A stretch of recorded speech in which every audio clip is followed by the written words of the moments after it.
2NURFM News for our sponsor Guardian Jewellery, Toronto Town Square and the Esplanade, Warners Bay. It's 1 o'clock. Good afternoon. I'm Annabelle Regan with 2NURFM Hunter News.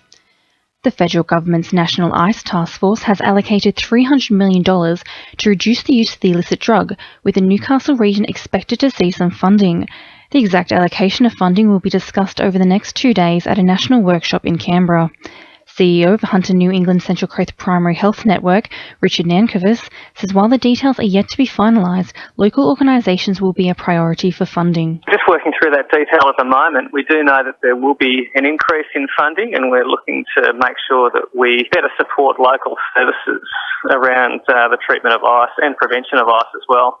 Meanwhile, chairperson of the Newcastle Community Drug Action Team, Tony Brown, says his team are already planning strategies to ensure Newcastle receive a fair amount of funding. We may be seeking some form of local summit where key stakeholders involved in the ice problem, from the areas of prevention all the way through treatment, intervention and recovery, can get together and see how we can coordinate resources more effectively so that we get the best bang for our buck in the federal and state government money that's finally coming down to the communities to help resolve this problem. A police car has been rammed in a pursuit through Mayfield last night. An unmarked police car attempted to stop a Ford sedan for a random breath test on Corbett Street. The driver of the sedan then led two officers on a pursuit.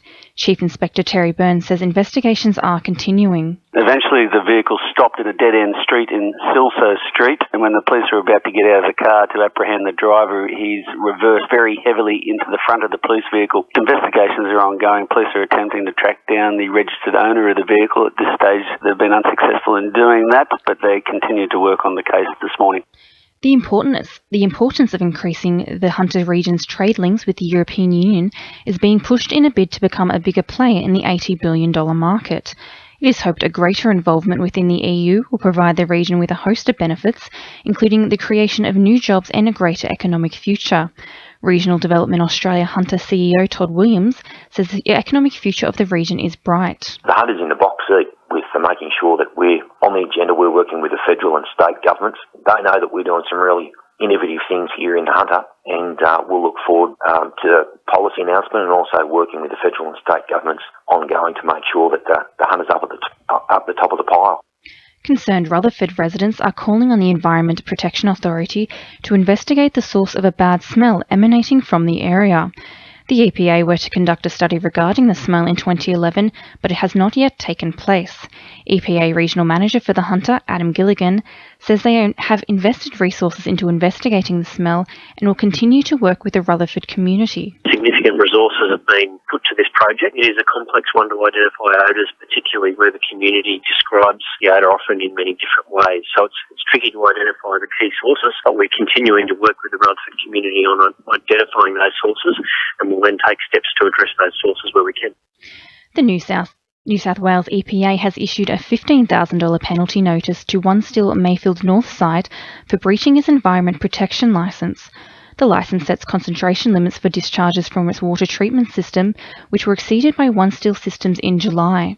An unknown amount of caustic solution leaked into the Rod Mill water treatment plant on the premises from a faulty valve, causing an elevated pH level in the plant that processes water. In finance, the All Ords is up 17.9 points at 52.19, and $1 Australian dollar is buying 73.32 US cents. Sport, thanks to our sponsor, Warners Bay Sports Club. Newcastle Jets coach Scott Miller says the club will have to nurse Brazilian midfielder Leonardo through the rest of the season with an ongoing knee problem. Miller has labelled the situation as difficult, but commended Leonardo's commitment to the club. It's hard for him, but when he's fit, he's fit. And last week he gave everything for us. He wants to play and he's committed. Newcastle cricketer Sam Bates has taken her first wicket for the Sydney Thunder in the Women's Big Bash cricket competition. Bates was impressive in the Thunder's 9-wicket defeat of the Sydney Sixers in Penrith on Sunday. Meanwhile, University have fallen to Toronto Workers in Newcastle District Cricket over the weekend, with the competition leaders bowled out, chasing Toronto's 182 runs. In other games, Stockton beat Newcastle City and Merriweather defeated Wallsend. And Hunter hockey products Matt Dawson and Simon Orchard have starred in Australia's win in the World Hockey League final against Belgium overnight. Newcastle North's player Dawson scored the Kookaburra's second goal in the 37th minute. That's sport. I'm Georgia Lupton. 2NURFM news time is 1:05.